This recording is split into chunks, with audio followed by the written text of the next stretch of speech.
अस्सलामु अलैकुम वरहमतुल्लाहि वबरकातुहू। रब्बि इश्रह ली सदरी वयस्सिर ली अमरी वहलुल उक़दतम मिन लिसानी यफ़क़हू क़ौली। अल्हम्दुलिल्लाहि रब्बिल आलमीन। आयत नंबर 49। सुम्मा यअती मिन बअदि ज़ालिका आमुन फ़ीहि युग़ासुन्नास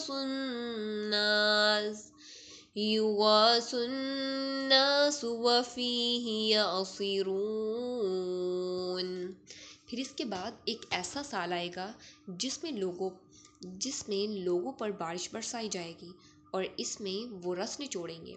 इस आयत की तफसीर में हम देखते हैं, इस आयत में हज़रत यूसुफ़ अलैहिस्सलाम ने बादशाह के ख्वाब की मुकम्मल ताबीर बयान करते हुए बताया कि 7 खुश्क सालियों यानी कि उन सालों में बारिश नहीं होगी, फसलें पैदावार नहीं देंगी, के बाद अल्लाह रब्बुल आलमीन अपनी रहमत से एक साल ऐसा लाएगा जिसमें बारिश कसरत से होगी, ज़मीन सरसब्ज़ हो जाएगी, अनाज फल अंगूर खूब पैदा होंगे और लोग ना सिर्फ खाएंगे बल्कि खोशा अंगूर और जैतून वगैरह निचोड़कर रस और तेल भी हासिल करेंगे। यह इस बात की दलील है कि अल्लाह रब्बुल आलमीन कहत के बाद आसानी और रहमत अता करता है। साथ ही ये हज़रत यूसुफ़ अलैहिस्सलाम की दानिशमंदी और अल्लाह रब्बुल आलमीन के अता करदा इल्म की झलक है कि उन्होंने ख्वाब की ताबीर के साथ इसके बाद आने वाले राहत के साल भी जिक्र किए। आयत नंबर 50। वक़ालल मलिकु तूनी बिह फलम्मा जाअहुर रसूल क़ाल इरजिअ इला रब्बिक फस्अलहु मा बालुन निस्वतिल्लाती क़त्तअन अयदियहुन इन्न रब्बी बिकैदिहिन्न अलीम। और बादशाह ने कहा, इसे मेरे पास लाओ।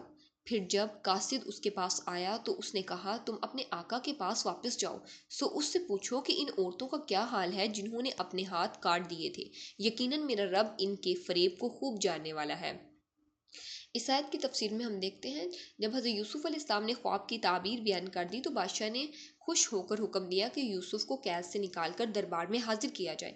लेकिन हज़रत यूसुफ़ अलैहिस्सलाम ने फ़ौरन रिहाई कबूल नहीं की, बल्कि कहा कि पहले इन औरतों के मामले की तहकीक की जाए जिन्होंने अपने हाथ काटे थे। इसमें हज़रत यूसुफ़ अलैहिस्सलाम की पाक दामनी और बुलंद इखलाक ज़ाहिर होता है कि वो चाहते थे कि कैद से निकलने से पहले इन पर लगने वाला इल्ज़ाम साफ़ हो, ताकि लोग इनकी इज़्ज़त व असमत के बारे में कोई शक न करें। आयत नंबर 51।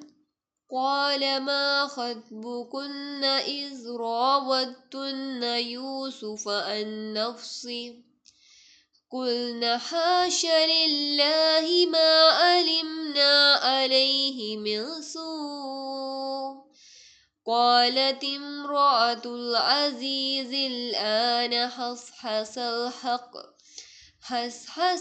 हक़्क़ु अना रावत्तुहु अन नफ़्सिही व इन्नहु लमिनस्सादिक़ीन। बादशाह ने कहा, तुम्हारा क्या मामला था जब तुमने यूसुफ को इसके नफ्स से बहकाने की कोशिश की थी? उन्होंने कहा, अल्लाह रब्बुल आलमीन की पनाह, उसमें हमने कोई भी बुराई मालूम नहीं की। अजीज़ मिस्र की बीवी ने कहा, अब हक खुल गया है, मैंने ही इसे बहकाने की कोशिश की थी और बिलाशुबा वो यकीनन सच्चे लोगों में से हैं। इस आयत की तफसीर में हम देखते हैं, बादशाह ने औरतों को बुलाकर इनसे हज़रत यूसुफ़ अलैहिस्सलाम के बारे में हकीकत पूछी। सब औरतों ने हज़रत यूसुफ़ अलैहिस्सलाम की पाक दामनी की गवाही दी और कहा कि वो किसी बुराई के मुर्तकिब नहीं हुए। फिर अजीज़ मिस्र की बीवी ज़ुलेखा ने खुद एतराफ़ किया कि कसूर मेरा था, मैंने हज़रत यूसुफ़ अलैहिस्सलाम को बहकाने की कोशिश की, मगर वो बिल्कुल सच्चे और पाकीज़ा हैं। ये आयत हज़रत यूसुफ़ अलैहिस्सलाम की बुरात और इज़्ज़त की खुली दलील है और अल्लाह रब्बुल आलमीन ने इनकी पाक दामनी को सबके सामने ज़ाहिर कर दिया। आयत नंबर 52। ज़ालिक लियअलम अन्नी लम अख़ुनहु बिलग़ैब व अन्नल्लाह ला यहदी कैदल ख़ाइनीन।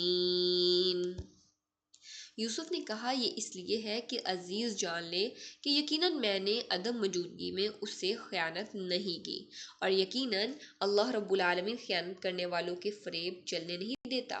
اس آیت کی تفسیر میں ہم دیکھتے ہیں یہ الفاظ یا تو حضرت یوسف علیہ السلام کے ہیں یا پھر بعض مفسرین کے مطابق زلیخا کے ہیں۔ مطلب یہ ہے کہ معاملہ صاف کرنے کا مقصد یہ تھا کہ عزیز مصر کو یقین ہو جائے کہ حضرت یوسف علیہ السلام نے کبھی اس کی غیر موجودگی میں اس کی امانت میں خیانت نہیں کی۔ ساتھ یہ اصول بیان ہوا ہے کہ اللہ رب العالمین خیانت کرنے والوں کی سازشوں کو کامیاب نہیں ہونے دیتا۔ یہ آیت حضرت یوسف علیہ السلام کی امانت داری اور پاکیزگی کو ظاہر کرتی ہے اور یہ سبق دیتی ہے کہ مخلص اور دیانتدار بندے کو اللہ رب العالمین ہمیشہ عزت عطا فرماتے ہیں۔ اللہ رب العالمین سے دعا ہے کہ وہ ہمیں دین کا سچا فہم نصیب فرمائے، اس پہ خود بھی عمل کرنے، دین کا پیغام دوسروں تک پہنچانے کی توفیق عطا فرمائے۔